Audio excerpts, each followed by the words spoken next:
Regione e Governo al lavoro per studiare l'ipotesi di riaperture anticipate e differenziate da regione a regione, la conferma oggi dal Presidente Zaia. Ma sul nodo riaperture pesa la questione trasporto pubblico, preoccupazione da Palazzo Balbi, quando tutto sarà a regime rischiano di non esserci mezzi per garantire il servizio e la sicurezza. Nuova protesta di parrucchiere ed estetiste di 3 province davanti alla sede dell'unità di crisi di Marghera. Abbiamo bisogno di lavorare, altrimenti apriremo l'attività nelle piazze e lungo le strade.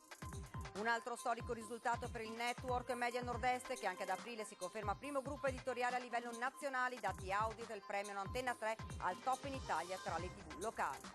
Gravissima lesione del timpano per Roberto Zamberlan, ieri aggredito a Venezia soltanto per aver chiesto ad un gruppo di amici di indossare la mascherina. Il suo racconto.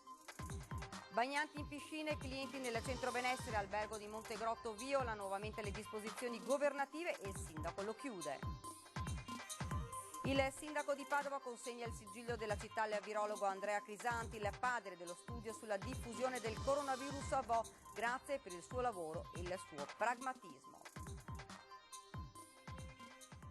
Buonasera, ben ritrovati, edizione regionale dei nostri notiziari. Prima di sentire le parole di Luca Zaia, il consueto bollettino regionale, ci sono 41 casi in più rispetto a questa mattina, quindi attualmente nel Veneto sono 6.947 le persone positive, mentre sono 6.353 le persone in isolamento domiciliare. Per quanto riguarda i ricoveri sono 14 in meno rispetto a questa mattina, quindi sono 912 e diminuisce anche il numero delle persone ricoverate in terapia intensiva, meno 8, quindi sono 90 le persone, mentre sono 9 ancora i decessi rispetto a questa mattina. Regione e Governo, quindi l'avete sentito dai titoli, al lavoro per studiare l'ipotesi di riaperture anticipate e differenziate da regione a regione, così il Presidente Zaia che ha parlato di fase 2 con un netto aumento degli spostamenti e poi è tornato sulla questione elezioni in luglio. Il traffico su strade e autostrade da ieri è nettamente in aumento rispetto alle scorse settimane, la fotografia della fase 2 che parallelamente alla riapertura di diverse attività ha visto un incremento degli spostamenti in tutta la regione. Gli spostamenti lunedì 4 maggio, cioè ieri, sono stati di 4.800.000 spostamenti. Siamo in linea con gli spostamenti del 9 marzo, quindi pre-lockdown e pre-misure diciamo di restrizione. Rispetto alla punta più bassa, diciamo al lockdown, quello più importante che abbiamo avuto, abbiamo ieri registrato un più 61% di traffico. Chi non può muoversi con mezzi propri da ieri per raggiungere il posto di lavoro utilizza autobus e treni che restano il punto più delicato di questa prima riapertura. Le foto di bus con passeggeri in piedi pongono il problema dell'organizzazione del trasporto pubblico locale. Secondo me nel trasporto pubblico locale sono state messe delle regole per cui il sistema prima o poi imploderà. Perché è inevitabile, pensate alla riapertura delle scuole, tutto il paese a regime, come possiamo pensare di avere il triplo degli autobus e il doppio dei treni? Cioè, neanche se li ordini oggi te li mandano.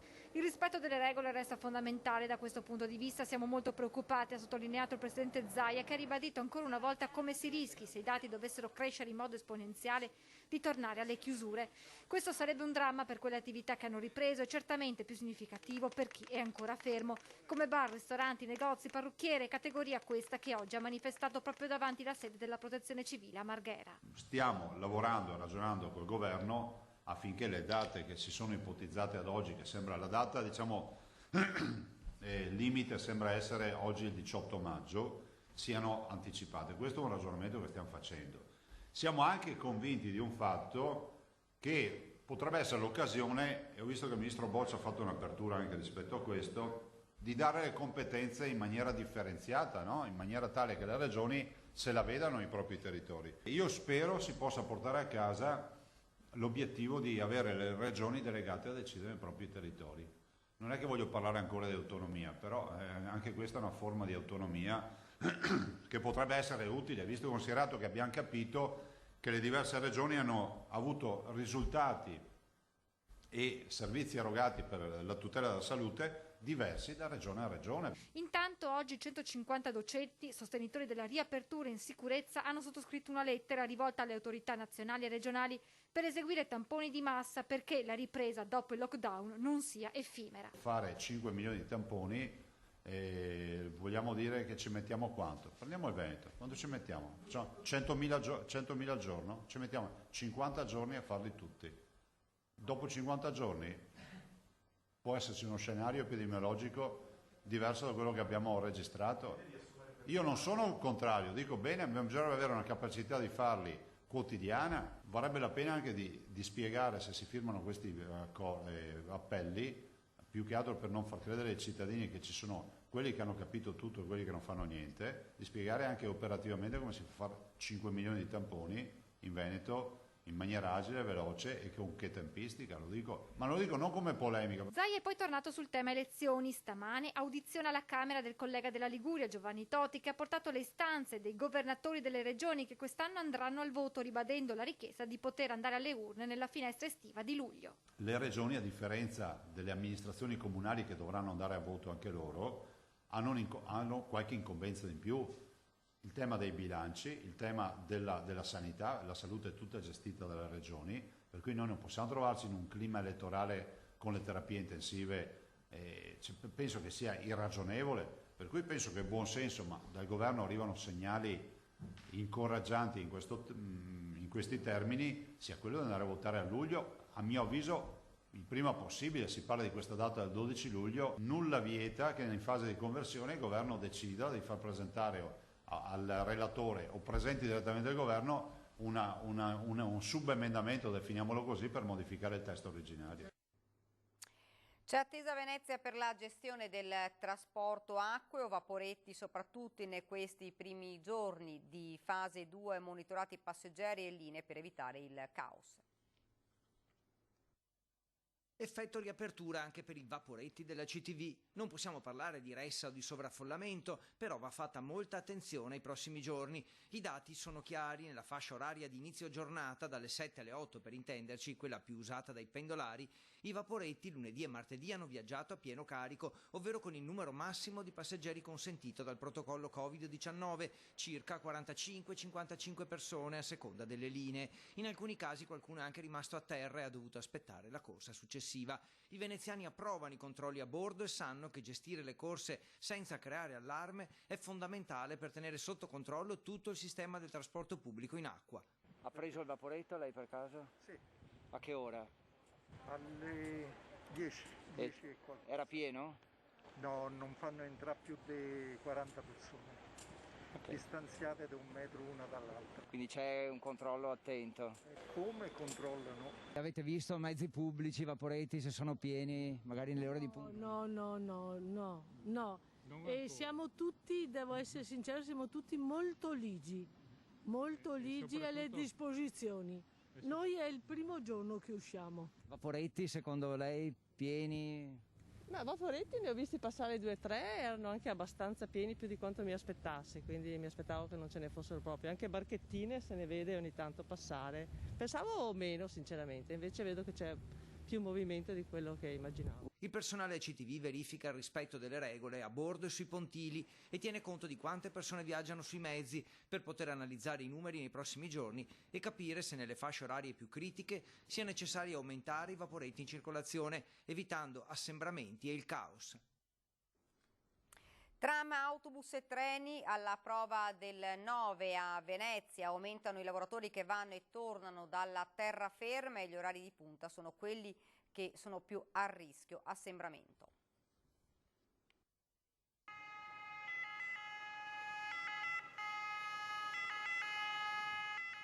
L'idroambulanza percorre il Canal Grande a sirene spiegate. Gli agenti della questura controllano la situazione sulle moto d'acqua. Per il resto poco traffico. Nel nostro viaggio a Venezia di certo vediamo molte più imbarcazioni dei giorni scorsi. Si vedono gli artigiani, gli addetti alla logistica, ma pochi taxi e pochissime gondole ovviamente. Il termometro della presenza di turisti. Meno del solito. Ha preso il vaporetto lei oggi? No, solo a piedi. Ne vedo abbastanza. Ce n'è più di quella che immaginassi. Pensava ce ne fosse meno? Sì, pensavo di sì. Secondo Però lei sono tutti residenti, lavoratori? Sì, no, mi sembravano tutti oriundi. No, cioè che siamo qua nel posto. La posta gliela raccomanda. La, scusi? La posta. C'è coda. Coda, 2 ore e 3/4. La stazione Santa Lucia è quasi deserta, i percorsi guidati per i viaggiatori sono ben segnalati, entrata e uscita rigorosamente divise. Anche sul fronte ferroviario sono solo gli orari di punta quelli più trafficati. Deve prendere il treno? Sì. Si aspetta molta gente a bordo? No, stamattina non c'era nessuno praticamente. Che tratta ha fatto? Verso Treviso. E adesso torna indietro? Sì. Ovviamente prenotazione del biglietto? No, Ah, senza prenotazione. non c'è bisogno in questi treni? Almeno questa mattina io l'ho preso alle 7 e c'era proprio il vuoto assoluto. Veneziani che vanno in terraferma, che tornano in centro storico, che escono per la prima volta, che vogliono la normalità ma senza rischiare la salute. Turisti invece ancora non pervenuti. Veneziani. E poi speriamo negli stranieri, soprattutto per gli operatori turistici. Siamo andati in ufficio, dovevamo portare giù delle cose e torniamo. No, non mi aspettavo più gente. Cioè, secondo lei ce n'è tanta o poca? Ce n'è poca perché la gente purtroppo è stata impaurita. A Piazzale Roma pullman, autobus e tram arrivano e partono in continuazione. Le auto private sono poche. C'è grande differenza tra la parte centrale della giornata e orari di punta. Dipende dagli orari, a quest'ora sì, è abbastanza tranquillo, la sera però a fine turno è pieno. Non ne ho trovata molta. Mezzo pieno, diciamo? No, anche di meno. Che tragitto ha fatto lei? Io da Porto di Cavernyago fino a Venezia. Ora l'interrogativo per gli stessi veneziani è cosa sperare per il prossimo futuro. Sperate in più movimento o no? Beh, ovviamente sì, è chiaro, anche per chi deve lavorare qui, però sì, è vero, parlando tra di noi abbiamo detto questa è la Venezia che dovrebbe essere per quello che si merita, però in realtà insomma spero che ci sia qualcosa, che cresca qualcosa di più che altro per quelli che lavorano qui. Emergenza coronavirus e informazione. Per Antena 3 arriva un risultato straordinario. La prima televisione locale d'Italia. Le cifre non mentono per un risultato che vede Antena 3 al top in tutta la penisola per ascolti. Un traguardo straordinario raggiunto con l'impegno senza sosta di una squadra compatta che in questi 2 mesi di emergenza coronavirus ha garantito un'informazione capillare, concreta, sul territorio e per il territorio. Aprile 2020, nella fascia 12.30-13.30, i dati Auditel, sia per ascolto medio che per contatti giornalieri, oltre 500.000, mostrano la nostra emittente non solo al primo posto tra le TV locali, ma al 4° posto assoluto davanti a realtà come Italia 1, Rai 3, La 7 e Rete 4. Nell'intera giornata ancora numeri record con oltre 1,5 milioni di contatti giornalieri. Leader assoluta nella fascia informazione tra le 18 e le 20 con una media di 700.000 telespettatori. Non solo, in Veneto Antena 3 è saldamente la prima televisione, Rete Veneta la seconda. La conferma del traguardo raggiunto già a marzo da Media Nord-Est come primo gruppo televisivo locale a livello nazionale, successo replicato ora in questo mese. È un grazie a voi telespettatori per il legame che ci lega così a fondo. D'altronde la nostra parola d'ordine è stata, è e sarà sempre stare al vostro fianco per dare una risposta alle domande, alle esigenze, alle inquietudini, ai disagi. Le dirette, i telegiornali, le celebrazioni eucaristiche, i momenti di distensione per farvi compagnia in un momento così difficile come quello dell'isolamento in casa. Una rivoluzione anche per noi, giornalisti e tecnici, di pari passo con l'emergenza. Ed ora che il lockdown si allenta e la fase 2 è una realtà, sarà ancora più importante tenervi aggiornati sulla situazione, l'evoluzione di un momento storico che il Veneto e l'Italia non hanno mai affrontato. Lo faremo insieme, come prima e più di prima. Ci saremo.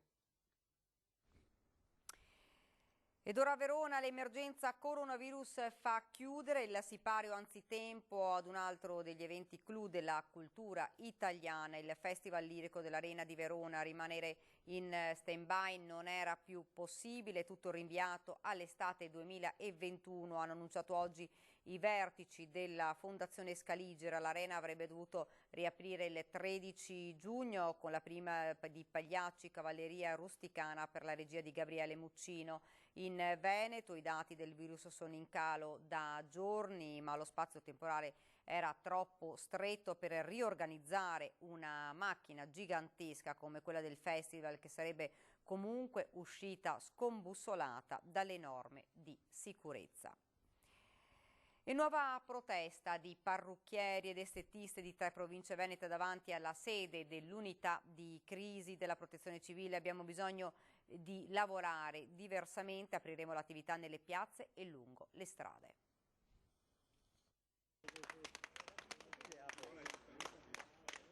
Pupazzo pettine in testa, il nuovo grido di protesta con tanto di inno di Mameli. Ci fanno chiudere qua, se aspettiamo ancora, dobbiamo lavorare, inutile. Qua aspettano le chiavi che gliele consegniamo e basta, perché non ce la fai. Con gli immancabili striscioni parrucchieri ed estetiste di 3 province, Venezia, Treviso e Padova, sono tornati davanti all'ingresso della sede della Protezione Civile del Veneto. Chiedono di riprendere l'attività. A questo punto sì, chiediamo l'apertura anticipata ed immediata, visto che tutte queste domande che sono settimane che noi ci facciamo, ancora non abbiamo avuto nessuna risposta. Allora a questo punto, in attesa che possano accogliere queste nostre esigenze, chiediamo l'apertura anticipata dei nostri negozi, perché siamo ormai stanchi di aspettare cose che non arrivano, non c'è ancora un protocollo che ci possa dire come dobbiamo aprire, perciò a mio avviso, come abbiamo chiuso con tutte le precauzioni che eravamo già di guanti, distanziamento, mascherine e disinfettanti, possiamo anche riaprire. A riceverli, ascoltando le loro richieste, l'assessore regionale Emanuela Lanzarin, cui è stato consegnato lo scritto di cui si farà latore con il governo e con la successiva promessa del presidente Zaia durante l'oramai consueto punto stampa, e cioè negoziare una sorta di autonomia territoriale che permetta di aprire queste attività quanto prima, vista la disponibilità del ministro Boccia in tal senso. Però ripeto, noi stiamo cercando di far passare questo messaggio, e non da solo il Veneto, assieme anche alle altre regioni, e quindi ci faremo ancora di più portavoce di questa esigenza, di questo malessere. Non riaprire, dite, sarebbe un incentivare il lavoro nero? Certo, in questo momento purtroppo ci sono famiglie che non hanno da mangiare e questo succede. Succede il tutto perché la situazione è quella che è. Non sono arrivati soldi, non sono arrivati cassa integrazione, non è arrivato nulla. Io ho dimostrato che si può lavorare in tutta sicurezza e in tutta tranquillità. Se non ci saranno risposte, come ho detto, sono disposto ad andare fino a Roma, con pettine e forbici. Andremo tutta la categoria, e comunque se continuano a non sentirci ci obbligano a diventare tutti abusivi. Anzi, se non andrà in porto e non ci diranno come aprire, ci mettiamo tutti fuori con le nostre poltrone a fare una cliente alla volta, e lo faremo comunque. Sì, certo. Perché i soldi sono finiti e abbiamo bisogno tutti di mangiare. Ed ora ci fermiamo, c'è la pubblicità.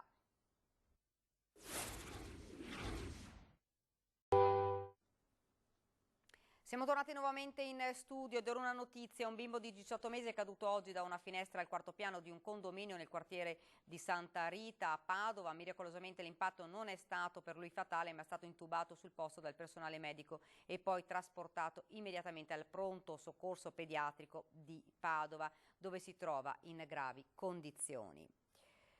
E ci spostiamo ora a Venezia. Ha subito una gravissima lesione del timpano l'ex gallerista d'arte Roberto Zamberlan, ieri brutalmente aggredito a Venezia soltanto per aver chiesto ad un gruppo di amici di indossare la mascherina, poiché tutti ne erano sprovvisti. Il racconto della violenta aggressione. Portare la mascherina significa tutelare la mia salute. A queste parole lui si è alterato, mi ha detto "cavete anche a ti", mi ha tirato un ceffone e mi ha strappato la mascherina. Al momento ho anche perso un po' l'equilibrio, poi mi sono ripreso, lui se n'era già andato, l'ha buttata per terra e questo è l'episodio. Racconta la violenta e brutale aggressione subita a Venezia Roberto Zamberlan, 65 anni, già gallerista d'arte, nato a Treviso, che dopo aver abitato a lungo a Preganziola ed essere stato assessore comunale, vive da tempo nel capoluogo lagunare, dove ricopre anche il prestigioso incarico di consigliere d'amministrazione della Fondazione Bevilacqua La Masa. Il pestaggio solo per aver esercitato un suo diritto, e cioè aver chiesto a un gruppo di 3 persone incrociate mentre stava rientrando a casa di indossare la mascherina, poiché ne erano sprovviste. Mai avrebbe immaginato, dice, di subire il gravissimo danno al timpano per la violenza della risposta di uno dei 3. La rottura del timpano, la perforazione del timpano, anzi, guarda.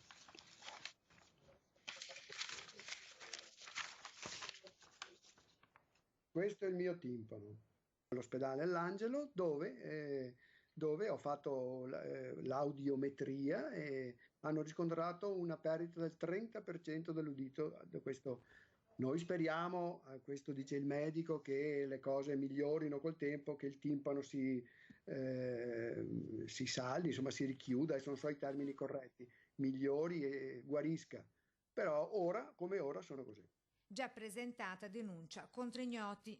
È un episodio alquanto sgradevole, ma comunque reale.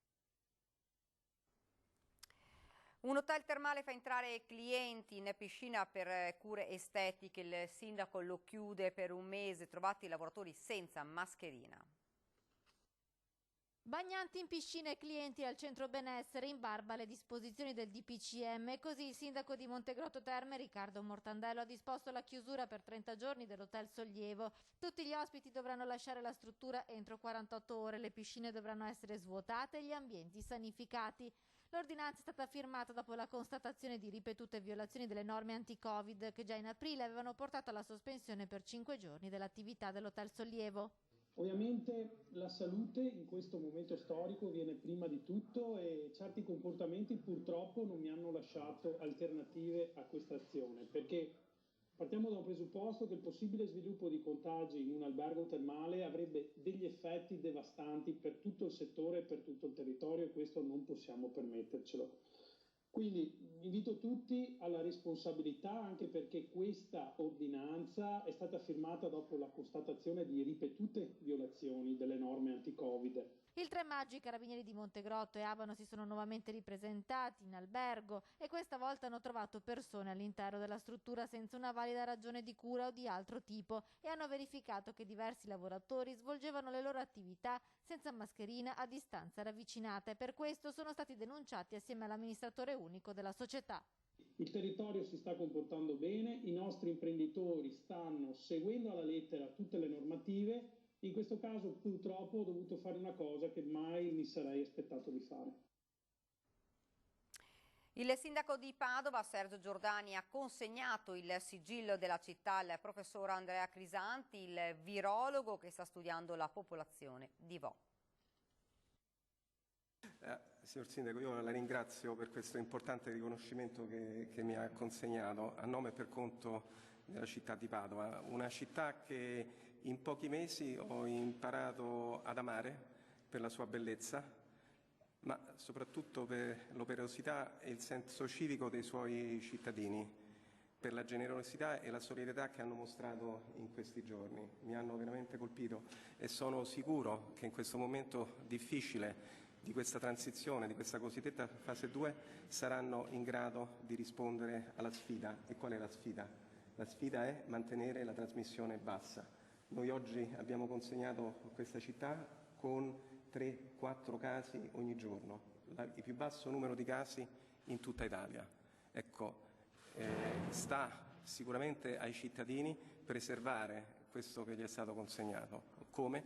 Cercando giorno per giorno di adottare tutte quelle misure importanti che abbattono la trasmissione, il distanziamento sociale, le mascherine, fare attenzione a non vedere troppe persone, perché purtroppo più persone si vedono, più aumenta la probabilità di essere infettati. È visibilmente commosso il professor Crisanti mentre riceve dalle mani del sindaco di Padova il sigillo della città, uno dei più alti riconoscimenti. Crisanti in questo periodo di emergenza è diventato un volto noto grazie alle sue intuizioni e al suo studio su tutta la popolazione di Vo che sta dando informazioni preziose per la lotta al Covid-19. Crisanti, docente dell'Imperial College di Londra, è arrivato a Padova 6 mesi fa, è uno dei cosiddetti cervelli in fuga, richiamato dall'Università Patavina, la migliore d'Italia come l'ha definita. Il professore ringrazia i colleghi del Dipartimento di Microbiologia e Virologia, i medici e vertici dell'ospedale di Padova che hanno evitato i contagi all'interno del nosocomio, ma il grazie più grande va alla gente. Un ringraziamento particolare va ai cittadini di Vo, che in massa hanno partecipato a 3 studi epidemiologici, contribuendo a svelare aspetti prima sconosciuti della dinamica di trasmissione dell'epidemia. Essi hanno dato un esempio a tutti noi di generosità e fiducia nella scienza e nelle istituzioni.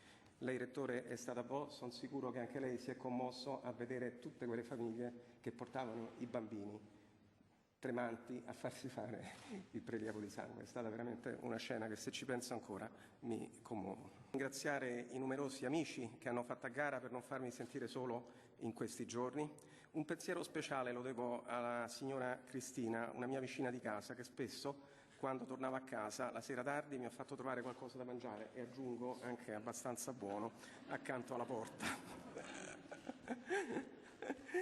Infine ringrazio mia moglie, che ha accettato questa lunga separazione e non mi ha fatto mai mancare il suo sostegno e il suo amore. È un grandissimo onore, Sindaco, ricevere il sigillo della città di Padova. Grazie infine a voi tutti, è stato un privilegio per me servire questa comunità. Ed è davvero tutto per questa edizione del nostro telegiornale. Vi lascio ovviamente alle nostre previsioni del tempo. Grazie per averci seguito, arrivederci.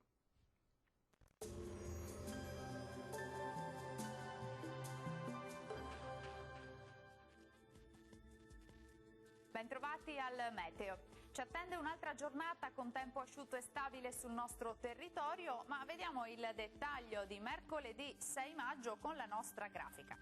Sul Veneto mattinata caratterizzata da un cielo localmente coperto, ma in genere senza ulteriori conseguenze. Più sole a partire dalle ore pomeridiane con al massimo poche nubi a carattere sparso. Temperature minime tra 8 e 13 gradi, valori massimi in lieve calo tra i 19 e i 21 gradi. Ci spostiamo ora sul Friuli Venezia Giulia, tempo in prevalenza stabile anche qui, tanto sole dappertutto, salvo per occasionali rovesci sui settori montuosi che localmente potranno raggiungere anche le pianure limitrofe. Temperature minime fino a 13 gradi, massime tra i 21 e i 22 gradi. Uno sguardo infine alla situazione del Trentino Alto Adige, anche qui protagonista sempre il sole, saranno tuttavia possibili dei piovaschi sui settori alpini di confine. Temperature minime sui 9 e 11 gradi, massime fino a 23-24 gradi all'incirca. Dal meteo per ora è tutto, vi do appuntamento al prossimo aggiornamento. Arrivederci.